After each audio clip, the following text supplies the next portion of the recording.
Each year, Microsoft Research hosts hundreds of influential speakers from around the world, including leading scientists, renowned experts in technology, book authors, and leading academics, and makes videos of these lectures freely available.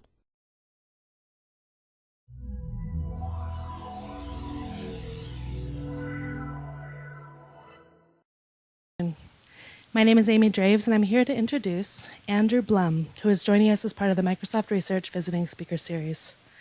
Andrew's here today to discuss his book, Tubes, A Journey to the Center of the Internet. What is the Internet? Where is it? The nuts and bolts of the Internet is an unexplored territory until now. Andrew Blum is a correspondent for Wired and a contributing editor to Metropolis. He writes about architecture, infrastructure, and technology for many publications, including The New York Times, The New Yorker, and Slate. Please join me in giving him a really warm welcome. Thank you.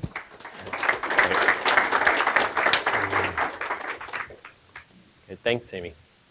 It's really fun to be here. It's a place I've thought about a lot for a long time. Normally the kind of starting point for the talks I've been giving at bookstores and other places is I will come and explain how the internet works. And that obviously seems like a preposterous proposition for all of you. So I was actually just curious how many of you work on the sort of internetworking side of things, the places where Microsoft either at a sort of global transmission level, at the networking level, or the places where Microsoft then touches other networks. Yeah, just a couple. Okay, that's good. Good, excellent. That makes me feel much better. So, what I started with is I was writing mostly about architecture, about buildings, about actual buildings, and what sort of the wonderful thing about that is that you can study the history of a place, or talk to the architect, or the economics behind the building, or its function, or all these things. But at the end of the day, you can get up and go see the building and smell it and feel what it sounds like and what it looks like and experience it with your sort of embodied presence. And what I found, or even on the grander scale, you can, if many buildings create cities, and you can walk through a city. So as complicated as cities are, you can still get there. You can still kind of experience them away from your screen. But I found that several years ago that the opposite was more true. That I was doing all of my work in front of my laptop screen. And then since about 2007, when I got a smartphone, I was then getting up at the end of the day and looking at the phone that I carried in my pocket. And that seemed like a really strange way of being an architecture writer, of trying to write about the physical world when everything was interpreted through my screen. And not only that, but the world behind my screen seemed to have no shape whatsoever. There was sort of no sense of what it was. Any time you looked for images of the internet, this was the only thing that came up. This kind of amorphous blob that was meant to be infinite, that was meant, you couldn't really figure out where you were on it. That always reminds me of the blue marble picture of the Earth, the sort of Earth, the Apollo picture. The Earth is a spaceship, in that it seems completely uncontainable and this absolute expanse. And I was so struck by the idea that there was no physical reality back there. There was no way to sort of get at what the nuts and bolts of this place, this ostensible place, was behind my screen. When I was living entirely behind that screen. And this amounted to something of a kind of low-grade existential crisis, because how could I know who I was if I didn't know, what this place was, and if the only image of this place was something that was meant to be so magical that you couldn't possibly understand it.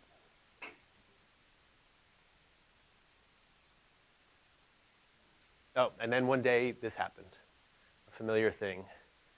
My internet broke, and the cable guy came to fix it. He followed the wire from the router behind my couch, back underneath the basement of my building in Brooklyn, out back into the backyard, and there was a big tangle of cables up against the wall.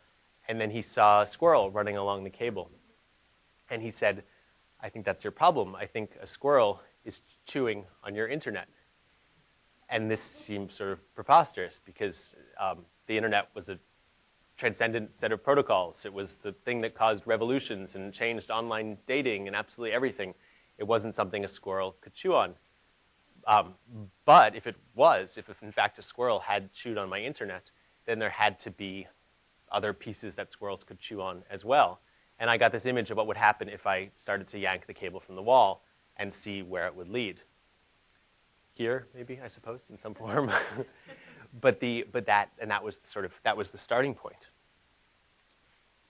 But the problem was that if I then sort of went to look for images of the actual physical infrastructure of the internet, there weren't any. Only fools looked for the actual internet. So this is, many of you probably know this, but this is the episode of South Park when the internet breaks, but there's no internet to know that the internet's broken. And they become internet refugees in California because that's where there's internet. And they try to fix it. They finally find this place, the internet, and they try to fix it by playing the Close Encounters of the Third Kind song at it, but that doesn't work. And then they eventually climbs up the ramp, unplugs it, and plugs it back in. And salvation, the flashing yellow light is steady green. Every peace prevails. And I felt a little bit silly if this was what I was trying to do. Or this was the internet. From the IT Crowd, the British sitcom, where they convince their colleague that they have borrowed the internet from the elders of the internet so she can use it in an office presentation. And normally it lives at the top of Big Ben because that's where you get the best reception. But they've procured it just for the afternoon, and she says, "This is the internet, the whole internet. Is it heavy?" And they say, "Of course not. The internet doesn't weigh anything." And I felt silly again that I was actually trying to find out where the box was that was the internet. Or there's the poets who have tried to figure out sort of what this might be. And my favorite is a writer named Christine Smallwood who says that the history of the internet is a history of metaphors about the internet, all stumbling around this dilemma. How do we talk to each other about an invisible God? That's probably something you guys think about a lot. And then she tries to figure out which is the best way of describing the internet, either a Tootsie Roll, a hot tub, a highway, or a plane, before finally she decides that the internet must be a very ugly thing. And she wishes instead, she says, that the internet looked like Matt Damon, or like lines of light written by an invisible hand in the night sky. So immediately we're back again to that amorphous blob. We're sort of always left with some sort of electrical thing, that's out there in the ether that you can't access at all. But there was sort of one person who seemed to know where the internet was, which was Senator Ted Stevens of Alaska, who I appear to have become the champion of. But he was the one who said in 2006, when he was chair of the Senate Technology, Commerce, and Transportation Committee, that the internet is not a big truck, it's a series of tubes. And all of us thought this was completely hilarious. I'm sure you all laughed at him, as did I. But of course, it was this transcendent set of protocols. It was the thing that has changed the world. It wasn't a series of tubes that seemed to somehow entirely belittle it. But it seemed like it might be a little bit true. It seemed like, obviously, if there was that piece that a squirrel could chew on, there had to be other pieces that a squirrel could chew on. And there might be other names for them, like conduits or pipes or whatever it was. But at some point, he was right. There had to be a physical path between point A and point B. Even if we say, normally, it's broken up, it travels in so many different directions, we say that as if that doesn't mean each of those directions is still real. We say that as if you can't then find at least for an instant some distinct physical path and some distinct place that this information is passing through. So for me, the first step was really acknowledging that they're sort of decreasing the scale and time, not saying, okay, how is this working all at once? What are the 1,000 processes going on behind the loading of a single web page? But to be a bit more reductive about it and to say, what at a single instant, where might this be, where is it?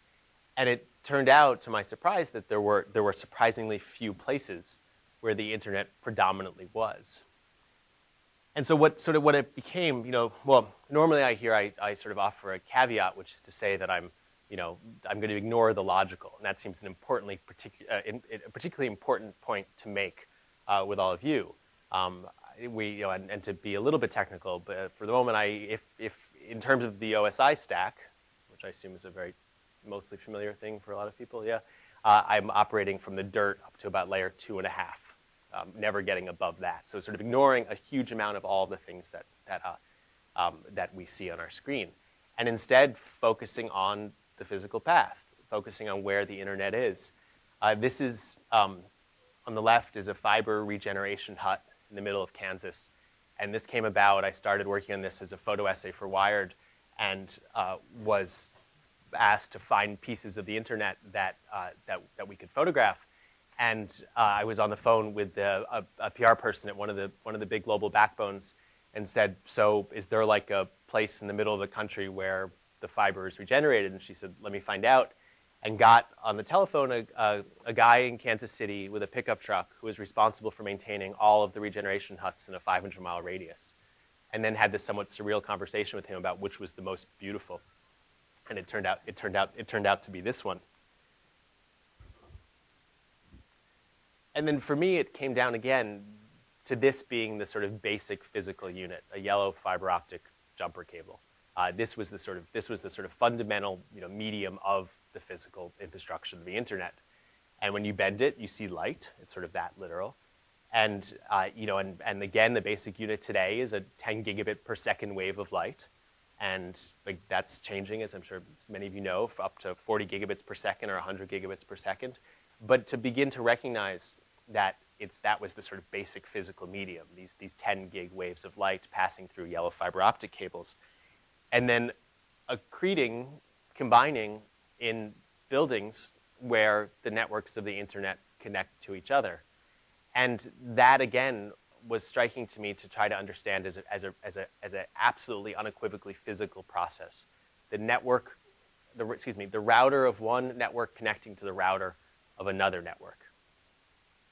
Someone last night asked me what a network was. Is everyone clear on that? Yeah, okay, good. But that is amazing to me, that it's so physical, that it's all about, if a Comcast to a Microsoft, a Time Warner to a Google, with a global network with global footprints, but then touching these very particular buildings, and with an edge router on one and an edge router on another, and a yellow fiber optic cable connected between them, strung up into the ceiling, down from one cage into the other. And this is one of my favorite buildings of that. This is 60 Hudson Street in New York. Once the Western Union headquarters, and so filled with pneumatic tubes, actually, that were carrying messages, and then repurposed starting in the 80s and more directly at the end of the 90s, as the neutral place where the networks of the internet could meet. And the scale of it, of course, is amazing.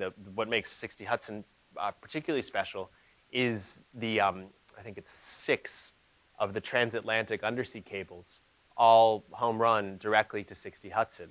So this is the place where, yes, there are 300 or 400 networks, depending on who you ask and who's counting, but 6 of those networks are particularly important because they are the networks of the undersea cables, with, of course, many other networks running on top of them. And the specificity of that was incredibly striking to me.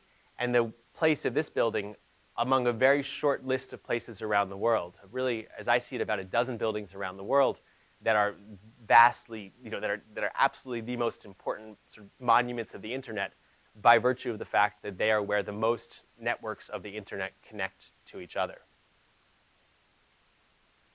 In things that look like this, in again, the yellow fiber optic jumper cable being the absolute basic physical unit. But the crucial piece for me is again to try to sort of get down to the dirt, to connect it to the geography. This is the fiber vault, as it's called, the place where the fiber comes into a building, a very important building, one of these 12 buildings in Ashburn, Virginia, a building run by a company called Equinix. And when you walk into these data centers, and I use data center as a kind of generic term to describe a place of equipment, although I prefer to call these internet exchange points, the places where networks meet. When you walk into the building, and it feels like walking into a machine, and it's cold and incredibly loud, and filled with cables, and the floors are hard, and there are unhappy people on the floor trying to fix the routers, or the servers, or whatever the whole range of equipment is in there. When you walk into this building, into this room, it's hot, and it's still, and it's quiet, and it smells like dirt, because those tubes come out of the ground, and that's where the fiber comes out of the ground. And this is where, for me, this is the kind of point where this sort of vast, uncontainable thing, this whole agglomeration, is attached to the earth. This is the part where it hits the dirt. And then it's just so striking to me how few places that connects. This is in Ashburn in Virginia. This Equinix building is one of my favorite. You see Dulles Airport there. And then because of that, this is the place where bandwidth is most abundant and cheapest, and where there's the most networks, you end up with this parasitic activity where you have these large data centers as containers of data, if the Equinix is the sort of complex in the center, the data centers are then the sort of aircraft carrier things around it, sort of latching on to this major node. And a piece of the book of tubes was excerpted a couple weeks ago with the headline, "The Bullseye of America's Internet," with a satellite image and red concentric circles around that building. And if that makes you nervous at all, Equinix, the company that owns this, all for the last 2 weeks has been tweeting, "We are the bullseye of America's Internet. We are the bullseye of America's Internet." Because this is what they do. They provide the space for networks to connect to each other. And for me, the crucial social environment was NANOG, the North American Network Operators Group. Has anyone here been to NANOG? No? Yeah, okay. 2 weeks ago, great, yeah. So NANOG is the group of 200 or 300 engineers who are the inter-networkers, who are the ones who are negotiating the connections between networks. And most particularly, a subset of them known sort of loosely as the peering community. The peer people who negotiate the peer connections, the essential peer as if equal terms between one internetwork and another internetwork. And what's so striking to me is if we think about all of this happening automatically, or if those of us who aren't in the thick of it every day at least think of it all happening automatically, each of these connections is essentially made by hand. If the NANOGers, you talk about going to conferences to network, the NANOGers literally go to conferences to network. To drink a lot of beer. Yes? Is that true? Yes, that is true.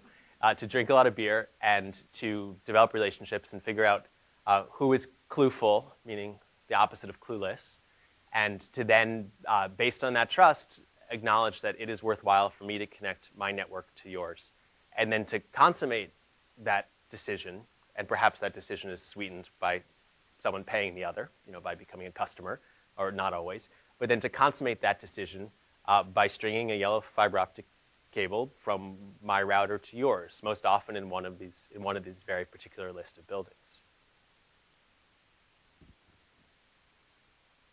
And then there's the global piece, which is by far the kind of the most poetic and in some ways the most unfamiliar and fascinating. So if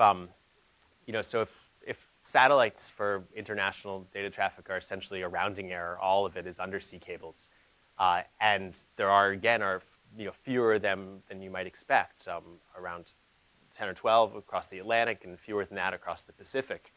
And this again came out of that Wired photo essay with this sort of question: is there like a manhole near the beach where the cable lands? And they said, let me check, and it turns out yes, there is a manhole where the cable lands, and this is in Halifax, a cable that stretches from Halifax to Ireland, which is unusual. Almost all the cables stretch from Long Island or the Jersey Shore to farther south in England. And the basic principle again is this fundamental idea of light through a tube, and the landing stations, as they're called, the buildings on either end are, I think of them as lighthouses. They are pulsing light, and the light goes in at one end of the ocean and comes out on the other end, amplified by these sort of things that look like bluefin tuna, these amplifiers that sit on the ocean floor and are powered through the cable itself and amplify the signal every 50 miles or so until it's received on the other side. And then again, sort of remarkably and it's sort of astonishingly, If that basic unit today is a 10 gigabit per second wavelength, then you'll have multiple wavelengths or colors of light through a single strand of fiber with 4, 6, or 8 strands of fiber in a single cable, the thickness of a garden hose. And so if you hold it, a garden, it's sort of easy to grasp in this direction, this dimension, and almost impossible to grasp in the other dimension, in the 4 or 5 or 6 or 8,000 mile range. And that, if we talk about the internet if we talk about a sort of global village, it's these cables that are the absolute sort of fundamental physical medium of those connections. So this is my friend Simon, who I've never actually met. I've only seen him a few times on the telepresence screen. And he until very recently just switched jobs, but he worked for Tata Communications, which is the communications wing of Tata, the big Indian industrial conglomerate, based in Singapore. So he's an Englishman based in Singapore, working for an Indian company. And like a lot of people in the undersea cable industry, he's not only English, but he's 42. Almost all undersea cable people are 42, because they started about the same time 20 years ago. And he has this absolutely expansive geographic imagination. Tata Communications got its start by essentially picking up out of bankruptcy a cable across the Atlantic and a cable across the Pacific, a particularly big cable with a lot of, it came at the end of the boom, so benefited from that slightly later technology around 2002, I think, and had more strands of fiber than the other cables. I think 8 strands across the Pacific, which was more. Most of them had been built with 4 or 6 strands of fiber. And so they picked up the 2 cables for a song, and then they started building more cables until they had completed the loop around the world. So they will send your bits one direction, or they will send your bits in the other direction. And they will promise that if their cable gets cut in one point, they'll just go around the other way. And that, to me, as a person interested in places, is just an unfathomable sort of way of thinking about the geography of the Earth, matched only perhaps by sort of air travel at its extremes. I like the fact that, at least from New York, Singapore Airlines, you can either fly to Singapore East or you can go west. There's sort of 2 flights. You can take your pick. But Simon was one of the few people building cables, and I really wanted to see a cable being built, landing on the beach, a brand new cable. And I asked, he said, yes, we do have one being built, and I was nervous about where it might be, like Guam, where have been a lot of cables recently, but it's very far away, or Somalia, where they were talking about a cable, but it's not a place you want to stand on the beach waiting for cable to come. And it turned out that they had a cable going from Lisbon down the west coast of Africa, a new cable called the WAX cable, the West Africa Cable System. So he's, with a few days' notice, depended on the weather, a little after 9 on a Monday morning, this guy walked out of the water carrying a lightweight nylon line. And that was the first link between sea and land that would then be leveraged into this 8,000-mile cable down the coast of Africa. And he was a Spanish underwater construction worker and kind of looked like a pirate with like a hoop earring. And then the cable ship came around, and the skiff brought the messenger line out, and then with that connection made, the bulldozer started pulling the actual fiber optic cable itself in, and floated on buoys so they could get it in the right spot. And you can see the English engineers looking on. And then once the cable was in place, the guy in the wetsuit went back into the water with a big knife and started cutting the buoys off. So the buoys would pop up. You couldn't really see him. You could just see the buoys pop up out of the water, and the cable would drop to the floor. And he did that the whole kilometer out to the ship. And then when he got there, they gave him a glass of juice and a cookie, and then he jumped back in, he swam back, and then he lit a cigarette, and then the cable was in place. And then they had to get it ready to be attached to the shore end, the other cable that had been brought down the mile or so from the cable landing station, from this basically a lighthouse. And that was this incredibly physical process of starting with a hacksaw, taking the sort of steel the steel barrier off, and then getting more and more delicate, so that first the steel with a hacksaw, and then the sort of plastic coating. And then finally, by the time they were at the fibers and getting ready to fuse the fibers together, hair thin fiber to hair thin fiber with this kind of, hole punch looking machine, he was working like a jeweler. But when you see these guys with a hacksaw going at this cable to Africa, the internet starts to seem a lot less like a blob and starts to seem a lot more like an absolutely physical thing. And then when the tide goes down, they put this extra layer on it to protect it more. Out in the middle of the ocean, it's a thinner, lighter cable that's just resting there. But closer to shore, they bury it or protect it with these steel cases. This guy's looking on. And then when the tide goes all the way out, they try to avoid having to use scuba gear to get it buried even more. But what's so striking is that if it benefits from the absolute latest, material science and forward error correction and all these complicated things that allow this incredible rate of transmission, the places that these cables connect haven't changed since the telegraph in 100 or 150 years. The culture hasn't changed. You can see the English engineer in the background in the hat with the local laborers, and it's still these connecting, often these major port cities, Lisbon or New York or Singapore or Mombasa, these places that have always been the trade routes. And then after a few days, it was a 3 or 4 day process. The local the guy who was the local Tata guy was who was sort of my host, who was not particularly happy to see me because there was a lot going on. It was a busy week for him, and his boss had invited me to watch, which wasn't very fun for him. But needless to say, there was a little cafe sort of overlooking this spot where we sort of kept up a steady pace of espresso then beer as this whole process went on. But then at the end of it, there's this manhole with the cable in it, and the bulldozer they put the manhole cover back on, and the bulldozer pushes the sand over it, and life goes back to normal in this kind of dusty village a little bit south of Lisbon. And we forget about it. And that seems to me a shame. I mean, that seems to me, as the more and more we sort of give up to the cloud, the more and more we sort of send things up wherever they go, then the more responsibility we give up. The less we know about where they are and who's responsible for them and all of that. And instead, it doesn't seem fair. It doesn't seem right. It makes me a little nervous that the sand is just pushed over them and we forget about them. There's a great Neil Stevenson line where he says that wired people should know something about wires. It's quite straightforward. So I want to finish with the kind of a tale of 2 data centers. And it could have been a tale of 3 data centers. And these 2 are the first ground-up data centers of the number 1 and number 2 most visited websites, Facebook and Google. There's also a data center in Quincy, Washington that is your data center. Has anyone been there? Yeah? Okay. Which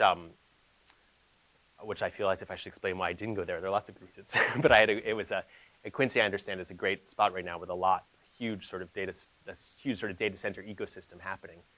What was so striking to me, this is in the woods behind Facebook's brand new data center in Prineville, Oregon, and it's a Prineville.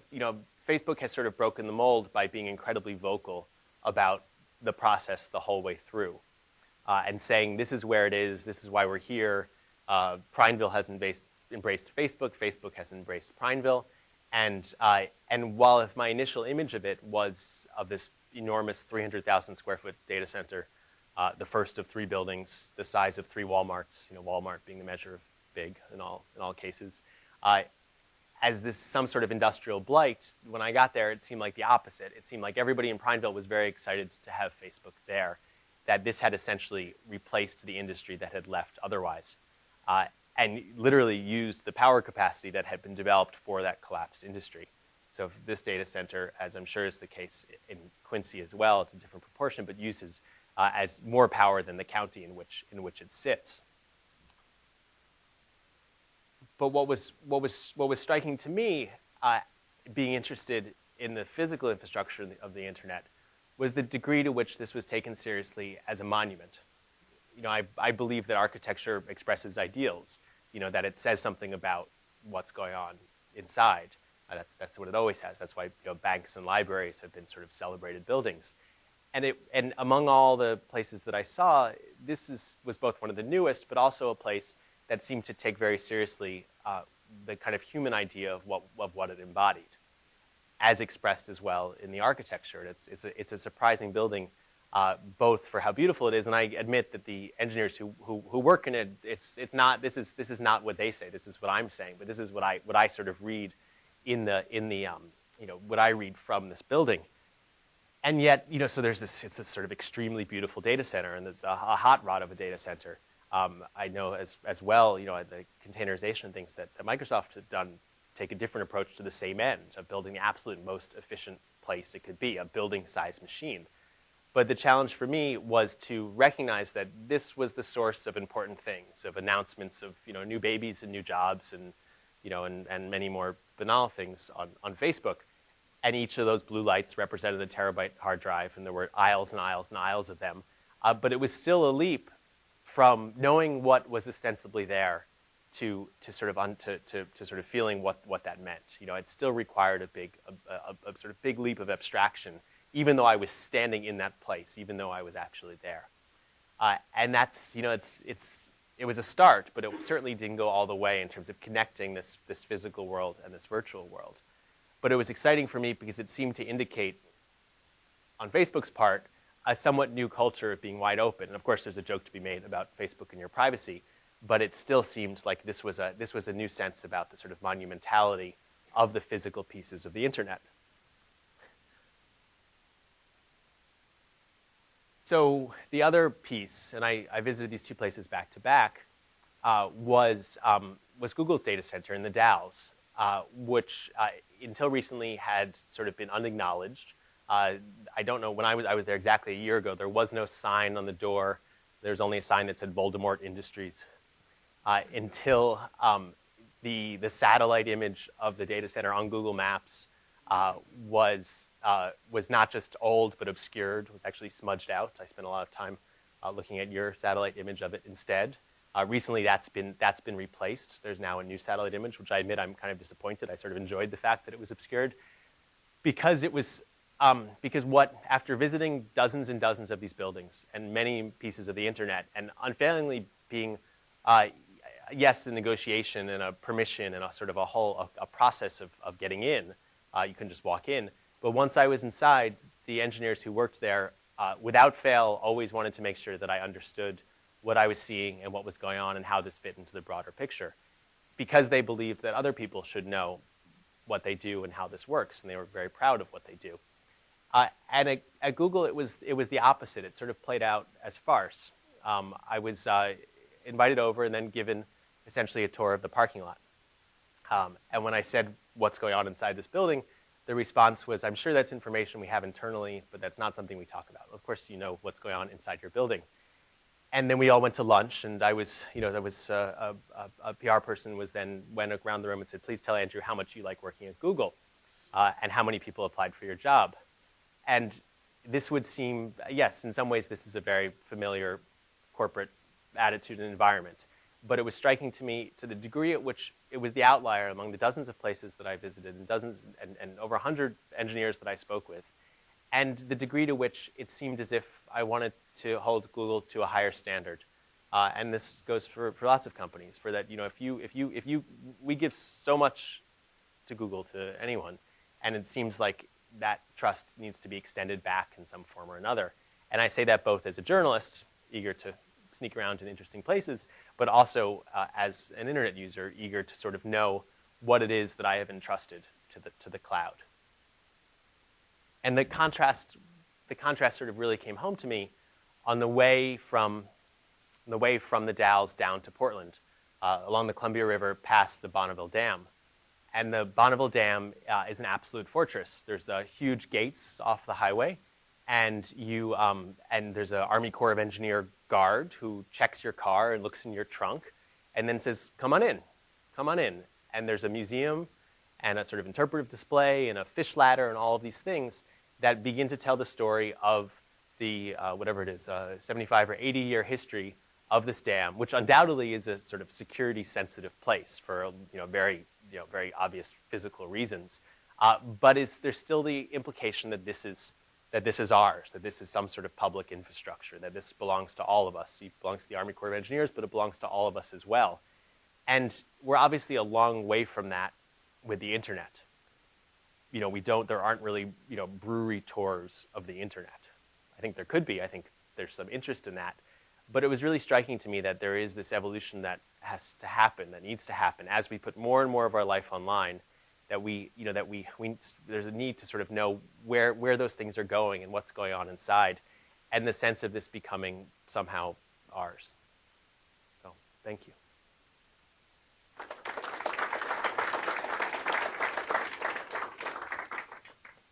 Happy to answer questions or comments or. You guys use the mics. Sure. So you mentioned several times that you were surprised how concentrated that infrastructure is. Yeah. Do you know if there are like any particular security measures to prevent sabotage or, attacks against that infrastructure? Any particular like security measures to protect that infrastructure? Is a security measure, yeah. The thing that was surprising to me was because of the sort of strange combination of publicness and privateness, the internet being made of private companies, but yet also always having to interact with each other, created this sort of surprising space where people were quite eager to talk about it. So that's the sort of announcement from it, and for almost without fail, if there was one, because of the market imperative of people, everybody having something to sell, either their network services or their piece of real estate or things like that, people were very eager to tell their story, which is true across technology journalism, certainly.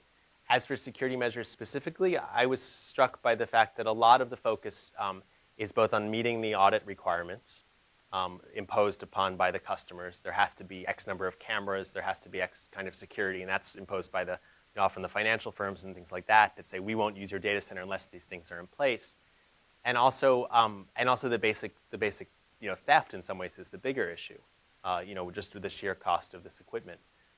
So it was certainly Equinix and Ashburn, for example, is unmarked. It's unmarked, but if you enter it into a map online, it's a red flag lands in the middle of the building. Equinix Ashburn, boom. I had a bizarre conversation with the head of security at one of the backbone companies who said, we'd love to have you come over and visit. We really want to tell this story, but please do not disclose where our landing station is. And I didn't say this, but if you enter in the name of this company and the town that the landing station is in, it pops right up on the map, as is it published in the public record as an FCC as part of the thing for that. So we operate under the assumption that this is that these are somehow hiding in plain sight. But that obfuscation seems to be potentially more damaging to the future of the internet than sabotage. Oh, you had the mic, right? Yeah. So do you have any interesting stories as to how you broke into kind of the inner circle to tell these stories? Because I know, at least for me, it took me a long time to break into kind of the inner circle of NANOG, the people that you talked about, as well as Equinix and Search and Data and Telex and so on and so forth. So, I mean, you seem to work on this for 2 years, but you get into the meat of it right away. So I was wondering, how did you do it? I spent, beginning of 2009, just about 3 years ago, I spent about a 3 or 4 month learning curve of talking primarily to network engineers, to a handful of the folks at NANOG primarily, trying to understand what it was that they did. And what was always striking to me was their generosity of time, their eagerness to explain what it was they do and how it fit together, and also their surprise that no one had knocked on their door in a while. I mean, NANOG hadn't had a visiting journalist. It's an open conference. NANOG hadn't had a visiting journalist in several years. And it's almost as if we, as journalists, I mean, when I pitched my editor at Wired and said, "Oh, we should do something about wires," and he was, "Oh my God, I can't believe we forgot about the wires," and it hadn't come up. For those people who lived through the sort of broadband boom and bust, particularly for journalists, it was a sort of painful episode. But then between about 2002 and 2009. Our relationship to the internet changed so dramatically. I mean, we stopped logging on, and it became this pervasive thing at all times. But in terms of the, it was very much. I mean, it's very much a matter of. Well, asking and hoping they understood that I was listening closely, you know, and for the companies themselves, you know, it's a very competitive business at the moment, and they're very eager to tell their story. Tata was very straightforward. They said, you know, we want to, you know, we want to compete with the, you know, AT&Ts and Verizon in North America, and you know, we're happy to tell our story. When I went to look for to inquire at AT&T about photographing for this original Wired photo essay, their landing station in California in Point Arena, it took me 3 weeks to find the correct PR person to ask the question. The question had never been asked, and then I gave up. It was just, I spent 3 weeks, you know, bouncing around the country from place to place, you know, with nobody knew who might possibly be the one to give permission to even start a conversation about what this building was. That's only, I mean, there's obvious sort of scale issues, and that's a basic challenge. But that doesn't, for me, at all change the idea that these landing stations are interesting and their story should be told. Yeah. Hi, Andrew. I missed the first 5 minutes of your presentation, so sorry if you talked about this. It was about South Park, mostly. Oh, okay. Well, I got the South Park bit, Okay, so good. that's okay. I actually used to teach internet fundamentals like 15 years ago, and it was all about not like the origins of the internet. I mean, do you talk about, or did you investigate, you know, sort of the original ARPANET stuff and the original sites? And I always remember kind of, you know, hearing some weird statistic about it being designed so that if 75% of it was destroyed, it could still function and that kind of thing. I mean, do you get into that, or what did you learn from your explorations there? I do, and because my lens is always insistently physical, I talk about some of the for lack of a better word, sort of logical history of the development of packet switching and things like that. But then I go to visit the first piece of the internet, the first IMP, the interface message processor, at UCLA, where Leonard Kleinrock, you know, one of the sort of fathers of the internet, where he's still a professor, he's still in the same office. He was there on Labor Day weekend 1969 when the IMP was delivered from BBN in Cambridge, you know, by air freight. You know, this was the very first node of the ARPANET. And amazingly, the IMP was in this sort of little conference room across from his office with like stacks of coffee cups on it, and sort of completely forgotten about it. And he'd struggled really hard to make sure it wasn't forgotten. And I haven't seen it yet, but I guess it was it last spring already or 6 months ago, that the room that it sat in when the very first link between UCLA and Stanford Research Institute in Menlo Park was activated, the room that the IMP was in has now been turned into the Kleinrock Internet History Museum and Reading Room or something like that. So it is celebrated. But it's astonishing to me that this is sort of unequivocally the very first node of the internet, of the ARPANET that then became the first piece of the internet. And it's sat there literally in a closet with, you know, styrofoam coffee cups on top of it. And it's indicative as well of the way that we don't really treat the physical history of the network with very much care. So, yeah. So I'm going to ask a couple questions from online. One is, someone's curious about the brewery tour you suggested for the internet, especially for a kid who, you know, has an iPad and is very involved with that. So that's question number one. The second question was, they were curious about Quincy and why you didn't go. Why I didn't go to Quincy? That's a good question. I have to think about that. Well, the brewery tour, I don't know. I kind of like that idea. I mean, it seems to me that is, you know, that if it seems to me there is a lot of curiosity about it. It seems to me that the security measures that have in the past sort of kept things really locked down don't, you know, because of the, you know, I don't see them as having quite as much traction as they once did. You know, the trend in the data center, which is, there's always the joke, you know, data centers are like Fight Club, don't talk about data centers. But that's now opening up. A lot of people are sharing a lot more. The most beautiful images out there of data centers are a set of pictures that were taken from the New York Times Magazine of Quincy, and that started this process of opening up. So I love the idea that there would be, you know, that there would be a sort of brewery style tour of. I mean, it wouldn't take much. One of the most likely places is, you know, the buildings in New York, or even 111 8th Avenue, which is one of these sort of 3 dominant buildings in New York where networks meet, along with 60 Hudson and 32 Avenue of the Americas, Google now bought, and is still a very key network hub. And it seems like such a wonderful idea to have, to sort of open up, put a piece of glass in front of one of these rooms and say, this is where your email goes, and sell T-shirts. I don't know. Seems kind of straightforward. The Quincy question. I'm trying to remember. For me, I mean, the process is one of seeking out the good stories, seeking out the people who are most enthusiastic about telling those stories, seeking out the stories that haven't been told in the same way before. And I think a lot of the issue with Quincy was partly geography. I knew Facebook had opened this brand new data center, and the timing was just right. I happened to be there the day it was switched on. So I knew I wanted to do that. I wasn't sure if I could make it up to Quincy, another couple hundred miles. I was also getting a lot of help from Mike Manos. Does anyone know Mike? Yeah, who had been the person who built out Quincy. Who was the kind of, I think, leader of the team. I'm sure there are other people who are on that team out there who helped him with that, but he was the one who had been most vocal about telling that story of Quincy. And by the time I got to him, he had moved on. He'd left Microsoft, and it wasn't clear, there wasn't as vocal a person who was sort of telling the story of these buildings at Microsoft at the time. I think there was a bit of a void with that. And then the last piece of it as well was there had been this very large, excellent New York Times Magazine story that had focused on Mike and I believe had focused on Quincy as well, written by a friend and colleague of mine. So it was in some ways just the luck of the draw that I was looking for unexplored territory. So,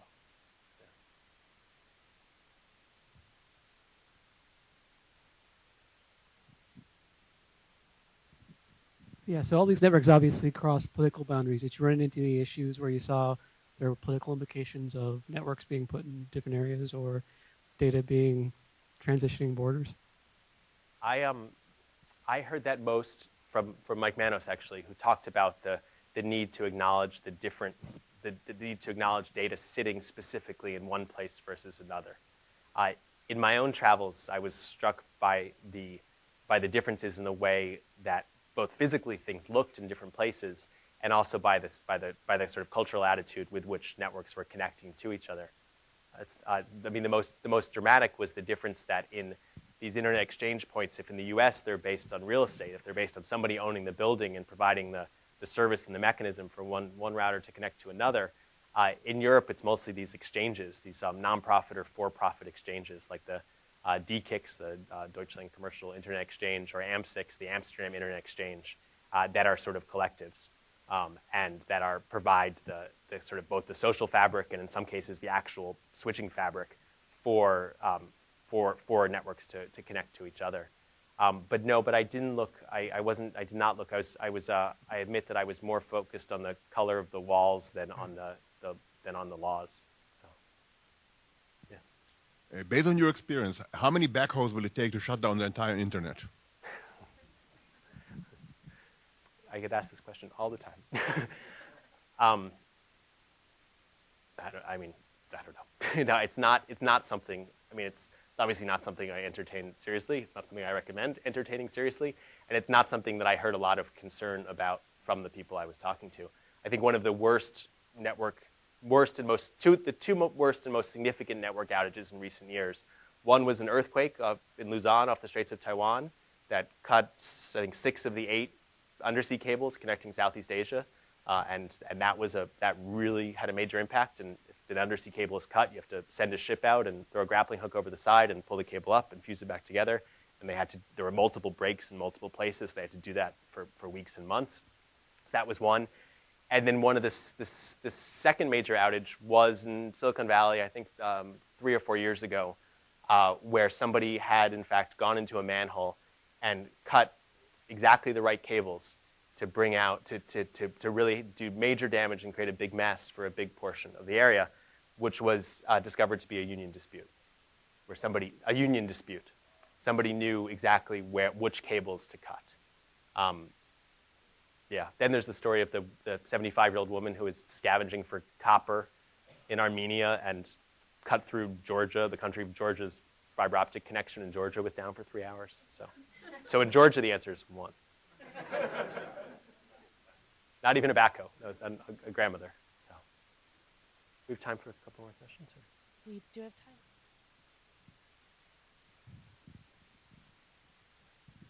You talk about reuse of the Western Union building. You showed the railroads. If you talk about sort of reuse of you also talk about coming out of 2002 and the whole crash and Global Crossing and the other companies that went down. Just from an architectural criticism point of view, how much of that reuse, has happened? Do you see any changes in the external appearances, or is it just gut the building, reuse the shell? One example here, a lot of us have been up through the tunnel that goes under Snoqualmie Pass, which was built as a railroad tunnel, and it was basically revitalized because it made it economical to run fiber cable through there. I haven't heard that story. It's a great story. No, I mean the Western Union story, the 60 Hudson Streets. I mean that's a building that that in some ways is the worst possible building to do this. I mean, large floor plates and heavy floors, and it has some sort of physical advantages to it. But it ended up being so important, partly after the breakup of the Bell system, its proximity to the AT&T Long Lines building at the time, 32nd Avenue of the Americas, and it turned out that Western Union had kept control of their quote-unquote network, which was actually the conduits under West Broadway from 60 Hudson Street to 32nd Avenue of the Americas, and that was it was MCI basically that colonized 60 Hudson, and then tied into 32nd Avenue of the Americas. And the story that I recount in the book is that when the breakup came, when the judge said, "Okay, you got to let him in," and AT&T said, "We don't, you can't come in the building," and MCI basically said, "We're in the basement. We're there. We got there. So now you have to interconnect," and that's what colonized 60 Hudson. But it's always striking to me, even if these buildings aren't ideal, there's always some fact of geography. They're always in some crucial spot, like the 60 Hudson's case, the sort of elbow between Lower Manhattan, always an important place for telecommunications, and the first way out of town, the Holland Tunnel.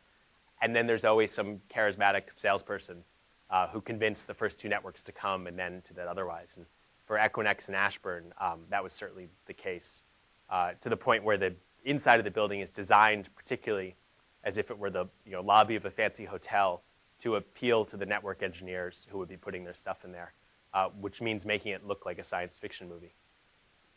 So, thank you all. Thanks.